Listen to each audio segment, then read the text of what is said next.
ચાલો good afternoon students. આપણે આપણો unit number 2 unit 2 income from capital gain.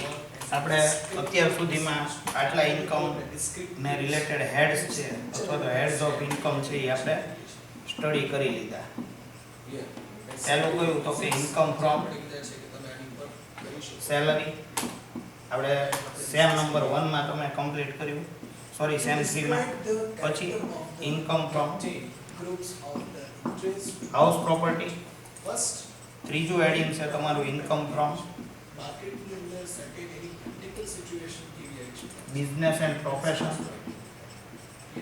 Okay, હવે આપણે ચોથા હેડિંગ ઉપર છીએ, ઇન્કમ ફ્રોમ કેપિટલ. ઓકે,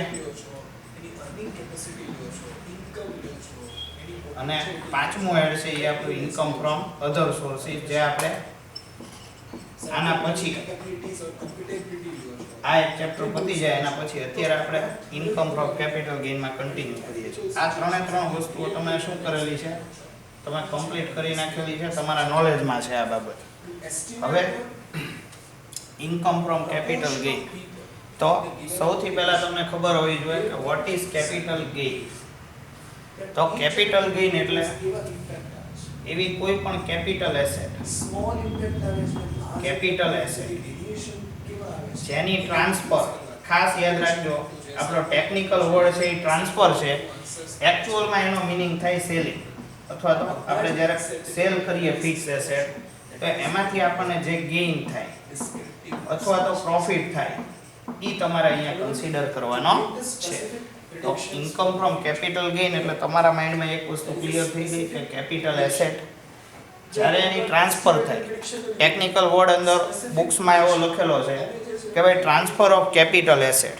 હવે ટ્રાન્સફર ઓફ કેપિટલ એસેટ એટલે બીજું કાંઈ નહીં, જ્યારે તમે તમારી એસેટનું સેલિંગ કરો છો ત્યારે તમે એને શું ધ્યાનમાં લ્યો છો તો કે એમાં તમને જે પ્રોફિટ થાય છે એની ઉપર તમારે શું કાઉન્ટ કરવાનું છે, ટેક્સ છે એ કાઉન્ટ કરવાનો છે.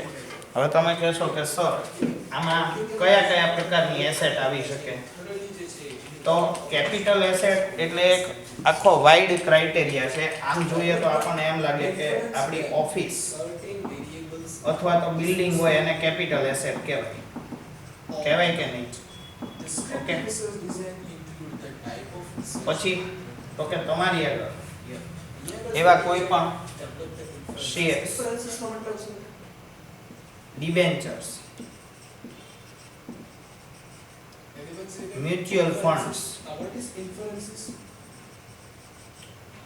ઓકે, આવી કોઈ પણ પ્રકારની સિક્યુરિટીઝ છે, જેમ કે શેર છે, ડિબેન્ચર છે, મ્યુચ્યુઅલ ફંડ છે, XYZ ઓફિસ બિલ્ડિંગ છે, જ્વેલરી છે, ઓકે, અથવા તો ગોલ્ડ છે જેનો આપણે આખા વર્લ્ડમાં હાઈએસ્ટ કેપેસિટીમાં આપણે ઇમ્પોર્ટ કરીએ છીએ. ઓકે, તો આ બધી વસ્તુઓ આપણા માટે કેપિટલ એસેટ હોય છે. ઓકે, તમારા ધ્યાનમાં આવી ગઈ હશે કે આટલી વસ્તુઓ છે અને જનરલી આપણે કેપિટલ એસેટ તરીકે કન્સિડર કરી શકતા હોઈએ છીએ.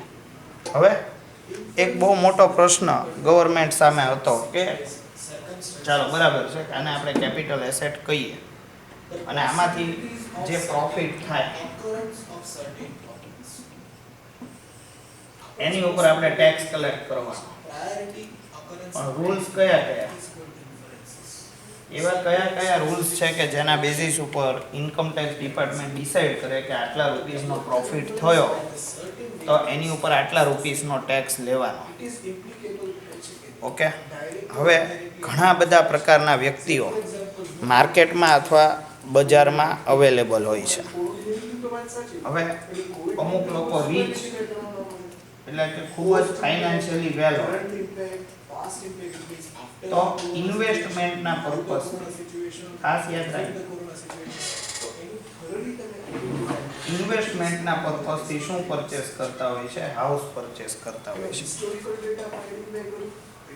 ઘણા બધા લોકો પાસે આવી રીતની પ્રોપર્ટી હોય છે કે જે પોતે પોતાનું ઇન્વેસ્ટમેન્ટ છે એ હાઉસિંગના પોઈન્ટ ઓફ વ્યૂથી કરતા હોય છે.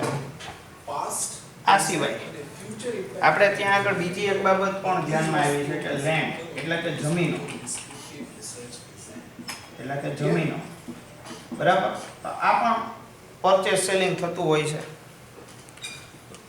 તો આવી દરેક વસ્તુઓ માટે તમે ખાસ યાદ રાખજો, જે પીપલ રીચ છે એ ખૂબ જ ઝડપથી શું કરે છે, પોતાની એસેટ ટ્રાન્સફર કરે છે. ખાસ યાદ રાખજો, ટ્રાન્સફર એટલે શું?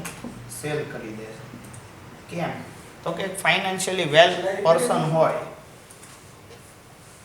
એને સપોઝ 10 લાખ રૂપીસમાં સપોઝ એક ફ્લેટ પરચેસ કર્યો, જેવું એને એમાં કઈ રિટર્ન મળતું હશે, સપોઝ એમાં 2 લાખ રૂપીસ પ્લસ થઈ ગયા અને 12 લાખ રૂપીસમાં એનો ફ્લેટ છે એ સેલ થતો હોય તો એ ઇઝીલી શું કરી દેશે? સેલ કરી દેશે. કેમ? તો કે એણે જ્યારે ઇન્વેસ્ટમેન્ટ કર્યું ત્યારે 10 લાખ રૂપીસનું કર્યું, સેલ કરવા ગયા ત્યારે એને ઇઝીલી વિધિન 1 યર 1 લાખના 12 લાખ મળતા હોય અને એની ઈચ્છા હોય તો શું થઈ જાય? ઇન્વેસ્ટમેન્ટ છે એ સેલ થઈ જાય. સમજો. તો આ કેપિટલ એસેટ ઝડપથી સેલ થાય. હવે ખાસ યાદ રાખજો કે આ કેપિટલ ગેઇન ટેક્સ સૌથી વધારે લાગે કોને? મેં કીધું એમ રીચ પીપલ. રીચ પીપલ છે એ ખૂબ જ ઝડપથી પોતાની કેપિટલ એસેટ્સ છે એ શું કરતા હોય છે? ટ્રાન્સફર કરતા હોય છે. કેમ? ટ્રાન્સફર મીન્સ સેલ કરતા. હું જ્યારે અહીંયા વર્ડ ટ્રાન્સફર યુઝ કરું છું ત્યારે તમે સમજી લેવાનું કે આપણે આ સેલની વાત કરી રહ્યા છે. આપણે આપણી પ્રોપર્ટી ટ્રાન્સફર કરીએ. તો આ ટ્રાન્સફર ઉપર જ્યારે પણ પ્રોફિટ થાય ત્યારે ગવર્મેન્ટ આની ઉપર શું કરશે? ટેક્સ કલેક્ટ કરવાનું કામ કરશે. અને આ ટેક્સને આપણે શું કહેશું? Capital gain tax. તમે કહેશો સર તમે માત્ર રીચ પીપલની વાત કરી, ઓકે, તો બાકીના બધાની અથવા તમારી મારી જેવા મિડલ ક્લાસ વાળા વ્યક્તિ હોય એના માટે શું? તો જે મિડલ ક્લાસ વાળા લોકો ઈ હાઉસ પરચેસ કરે શેના માટે કરે? વિચારો. હાઉસ છે રેસિડેન્સ પર્પઝ થી તે પરચેસ કરશે ને, આમાં કોઈ એનો ઇન્વેસ્ટમેન્ટનો પર્પઝ હશે નહીં. તો ખાસ યાદ રાખજો, જે વ્યક્તિ રીચ છે, કેપિટલ ઇન્વેસ્ટમેન્ટ કરવા માંગે છે કેપિટલ એસેટમાં, એ ખૂબ ઝડપથી પોતાની એસેટ ટ્રાન્સફર કરી દેશે.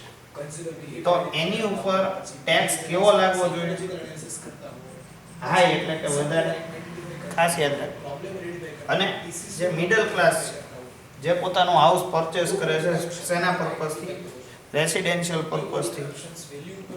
ઘણીવાર 10 યર્સ 15 યર્સ, અમુક લોકો તો 50 યર્સ સુધી એક જ હાઉસમાં રહેતા હોય છે.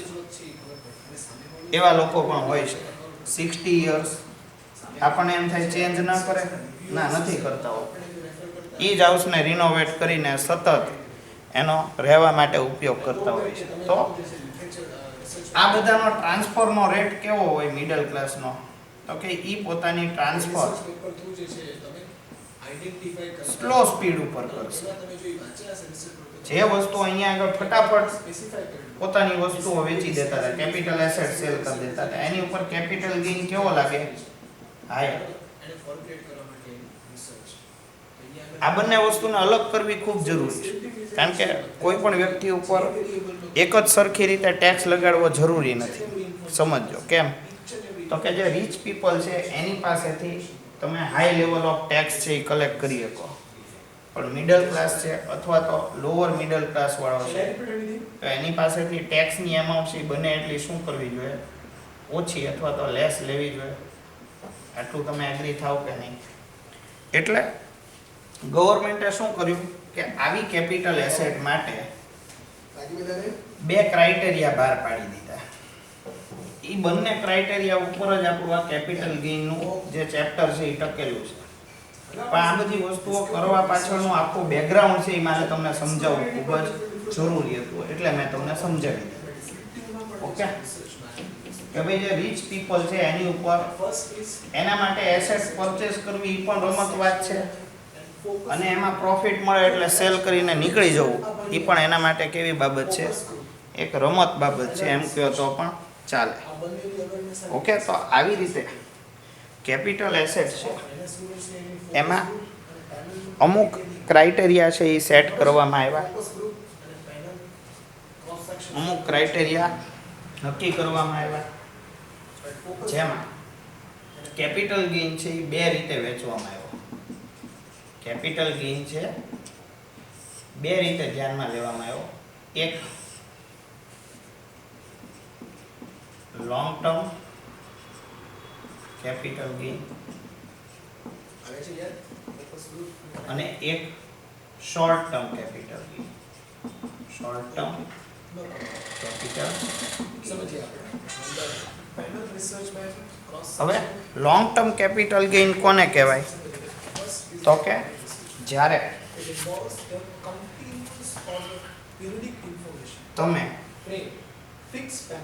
on the respondents, the number of this panel may be expert, individuals, companies, representatives, consumers, etc. The panel provides the short term capital asset માટે એક ક્રાઇટેરિયા એવો છે product qualities, suggestions, etc. Less than Here, panel research 12 months. એટલે કે date of purchase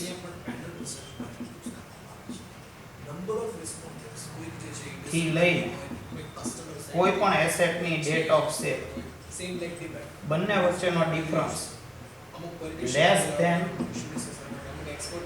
12 months હોય તો એ શું ગણાય? શોર્ટ ટર્મ કેપિટલ ગેઇન ગણવામાં આવે. કઈ રીતે અથવા તો કઈ વસ્તુઓમાં? તો ખાસ યાદ રાખો, equity shares, preference shares, okay, XYZ કોઈ પણ સિક્યુરિટી છે તો એના માટે આ રૂલ ડિસાઈડ કરવાનો. શું? તો કે જ્યારે તમે કોઈ પણ શેર પરચેસ કરો છો ત્યારથી તમે કોઈ શેર છે એ સેલ કરો છો, બંને વચ્ચેનો ટાઈમ પીરિયડ છે એ લેસ ધેન 12 months કે 12 મહિનાથી ઓછો સમયગાળો છે, તો તમારા માટે શું ગણવામાં આવશે? એ શોર્ટ ટર્મ કેપિટલ ગેઇન છે એ ગણવામાં આવશે. ઓકે, આની માટેની જે પણ થિયરી છે એ હું તમને મોકલી દઈશ ટેલિગ્રામ. ઓકે, એટલે કે આ એક લેસ ધેન 12 months વાળો ક્રાઇટેરિયા થયો. કોના માટે? તો કે equity share, preference share, security, સાથે એક વર્ડ તમને એડ કરાવી દો, મ્યુચ્યુઅલ ફંડ. આ જે આઈડિયલાઇઝ કન્સેપ્ટ છે, આ જે કન્સેપ્ટ છે એને શું કહેવાય? ઓકે, તો એ શોર્ટ ટર્મ કેપિટલ ગેઇન છે. જનરલી આની ઉપર ટેક્સ રેટ કેવો હોય? હાયર. યાદ રાખો. Okay, short term capital gain છે એમાં તમારો ટેક્સ રેટ જનરલી કેવો હોય? વધુ હોય અથવા તો હાયર હોય છે. જ્યારે સેમ વસ્તુઓ આ મોર ધેન 12 months થઈ જાય, એટલે કે તમારો ટાઈમ પીરિયડ પરચેઝ અને સેલ વચ્ચેનો મોર ધેન 12 months થઈ ગયો આ સેમ વસ્તુઓ માટે, ત્યારે એ શોર્ટ ટર્મ કેપિટલ ગેઇનમાંથી શેમાં કન્વર્ટ થઈ જશે? લોંગ ટર્મ કેપિટલ ગેઇનમાં. ઓકે, એટલે તમારા માટે એક વસ્તુ ક્લિયર થઈ ગઈ કે જ્યારે લેસ ધેન 12 month હોય, equity share, preference share, securities અથવા તો મ્યુચ્યુઅલ ફંડ, તો તમારે લેસ ધેન 12 months ધ્યાનમાં લેવાના. અને જ્યારે અહીંયા આગળ મોર ધેન પરચેસ સેલ વચ્ચેનો જે ડિફરન્સ છે મોર ધેન 12 months નો થઈ જાય તો એ શું કન્સિડર થશે? Long term capital gain. એના પછી તમને બીજો એક ક્રાઇટેરિયા છે, એના માટે તમને કીધું કે લેસ ધેન 24 months એટલે કે 2 years. હવે આ ક્રાઇટેરિયા છે એ કઈ એસેટ માટે છે? તો કે ઇમૂવેબલ હાઉસ પ્રોપર્ટી. ખાસ યાદ રાખો, ઇમૂવેબલ.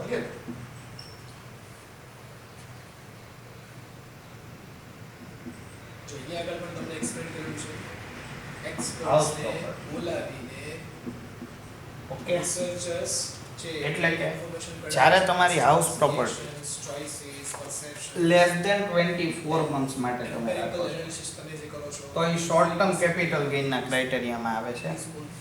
સેમ વસ્તુ મોર ધેન 24 મંથ્સ થઈ જશે એટલે કે 2 યર્સ થઈ જશે તો આ વસ્તુ શેમાં કન્સિડર થવા માંડશે? લોંગ ટર્મ કેપિટલ ગેઇનમાં. ઓકે, એટલે આપણો આ સેકન્ડ ક્રાઇટેરિયા છે. આવી રીતે તમારે ટોટલ 3 ક્રાઇટેરિયા છે. એક આપણે લઈ લઈએ પછી example. Okay, example. Yes, example છે તમને સે ફોર એક્ઝામ્પલ મૂવેબલ પ્રોપર્ટી જે છે કે એક્સપોર્ટ ની અંદર જે એટલે એના માટે લેસ ધેન 36 મંથ્સ એવો ક્રાઇટેરિયા. કે માર્કેટની મૂવેબલ પ્રોપર્ટી સર્ટેન સેલ્સ જે છે ડિક્લાઇન થાય છે એની પાછળ છે એ કયા કયા ફેક્ટર અફેક્ટ કરે છે? મારી કંપની Movable છે એ B2B કંપની છે B2C property. So at that time okay, I'll just હવે arrange the certain conference. જ્યારે મોર ધેન અહીંયા આગળ શું થાય છે કે હું final 36 મંથ્સ હોય છે એની પાસેથી તો એ પાછું શું થઈ જાય? Long term capital gain. હવે મૂવેબલ પ્રોપર્ટીમાં શું આવ્યું કે or the jewellery, Dolphin method. તમે જે મેનેજમેન્ટમાં ભણી XYZ પેઇન્ટિંગ્સ, તમને ખ્યાલ હશે પેઇન્ટિંગ્સ છે એ પણ એક પ્રકારે શું ગણાય? કેપિટલ એસેટ ગણાય.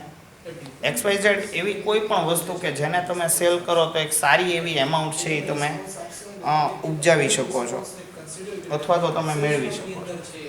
તો ઇમૂવેબલ પ્રોપર્ટીમાં તમને એક એક્ઝામ્પલ આપ્યું હાઉસ પ્રોપર્ટી. આની બદલે કોઈ પણ બિલ્ડિંગ અથવા ઓફિસ હોય તો પણ આ જ ક્રાઇટેરિયામાં આવશે. ખાસિયત. ઓકે, એટલે ઇમૂવેબલ પ્રોપર્ટી માટેનો ક્રાઇટેરિયા છે 24 મંથ્સ અને મૂવેબલ પ્રોપર્ટી માટેનો ક્રાઇટેરિયા છે 36 મંથ્સ. આ તમારે ખાસ યાદ રાખવાનું કે જ્યારે equity share, preference share, security, mutual fund હોય ત્યારે લેસ ધેન 12 મંથ્સ વાળો ક્રાઇટેરિયા યાદ રાખવાનો તો એ શોર્ટ ટર્મ કેપિટલ ગેઇનમાં આવે. લેસ ધેન 24 મંથ્સ છે એ કોના માટે આવે તો કે ઇમૂવેબલ પ્રોપર્ટી. ખાસ યાદ રાખો કેવી property? Immovable. aim of this method અને is to taking information movable property તમારી હોય in which the decision maker is તો એના માટે તમારો ક્રાઇટેરિયા 36 મંથ્સ. give the આ બધું લેસ ધેન છે ત્યારે ઓટોમેટિક આ બધી વસ્તુઓ જ્યારે મોર ધેન થઈ જાય ત્યારે એ શું બની જાય છે? લોંગ ટર્મ કેપિટલ ગેઇન છે એ બની જાય છે. તો આજના લેક્ચર માટે તમારે આટલું સમજવું જરૂરી છે કે ભાઈ શોર્ટ ટર્મ કેપિટલ ગેઇન શું છે અને લોંગ ટર્મ કેપિટલ ગેઇન શું છે. તો તમને ખબર પડી ગઈ કે જ્યારે ડેટ ઓફ પરચેઝ એટલે કે એસેટ પરચેસ કરવાથી માંડી સેલ કરવા સુધીનો જે સમયગાળો છે ત્યાં આગળ તમારે આ બાબત ધ્યાનમાં રાખવાની છે. અમુકમાં 12 મંથ્સ છે, અમુકમાં 24 અને અમુકમાં 36 મંથ્સ. ઓકે, તો અત્યારે આપણે આટલું આમાં રાખીએ છીએ. આઈ હોપ કે તમને આટલું બેઝિક વસ્તુઓ છે એ તમને ખ્યાલ થઈ ગઈ હશે. નેક્સ્ટ લેક્ચરમાં આની ઉપર ડિટેલમાં થોડાક નાના એવા દાખલાઓ છે એ સ્ટાર્ટ કરશું એટલે તમને વધારે આઈડિયા આવી જશે. આમ તો આ ચેપ્ટર છે એ મારી તમે ઓફલાઈન લેક્ચરમાં આવો ને તો ત્યારે જ સ્ટાર્ટ કરવાની ઈચ્છા હતી એટલે કદાચ એક સરખા દાખલા આવતા હતા ને તો આપણે બિઝનેસ પ્રોફેશનના દાખલામાં પ્રેક્ટિસ કરતા હતા પણ તમારી કોઈ આવવાની પરમિશન છે એ હજી આવી નથી. જ્યારથી તમારી પરમિશન આવશે તો તમે કોલેજે આવીને વધારે સારી રીતે ભણી શકશો એવી આશા રાખીએ. બરાબર, છતાંય તે તમને આને રિલેટેડ કાંઈ ડાઉટ હોય તો ગૂગલ મીટમાં આપણે મળીએ જ છીએ અને રેગ્યુલરલી એ બાબતે કાંઈ પણ તમારે પૂછવું કરાવવું હોય તો તમે કૃપાલ સરને કહી શકો છો અથવા તો સાત્યકી સર અથવા તો કોઈ પણ હોય તો તમે એમને ઇન્ફોર્મ કરી દેશો તો મને ખ્યાલ આવી જશે કે તમારે ગૂગલ મીટમાં લેક્ચરની રિક્વાયરમેન્ટ છે. હરીન સરને કહો તો પણ ચાલશે. બરાબર, તો અત્યારે આપણે આટલું રાખીએ છીએ આમાં.